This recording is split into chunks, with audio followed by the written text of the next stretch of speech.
শরীফুল ইসলামকে ছাড়া ইন্ডিয়ার বিপক্ষে টেস্টের জন্য দল ঘোষণা করেছে Bangladesh cricket board BCB. Shoriful Islam কেন নেই, এই প্রশ্ন এখন চতুর্দিকে ঘুরপাক খাচ্ছে।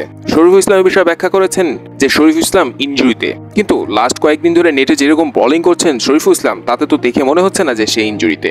তো কি কারণে শরীফুল ইসলামকে বাদ দেওয়া হয়েছে? শরীফুল ইসলামের জায়গায় চমক হিসাবে রাখা হয়েছে জাকির আলী অনিককে।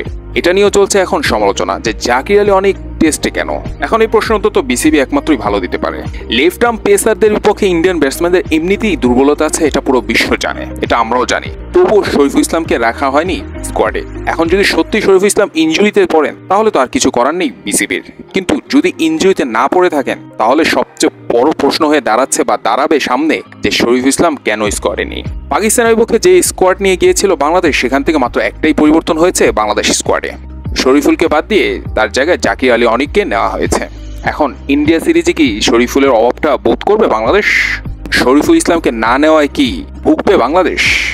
আর শরীফুল ইসলাম কি সত্যি ইনজুরিতে, নাকি অন্য কোনো কারণ, নাকি রেস্ট দিয়েছে বিসিবি? এরকম নানা প্রশ্ন ক্রিকেট প্রেমীদের মধ্যে ঘুরপাক খাচ্ছে।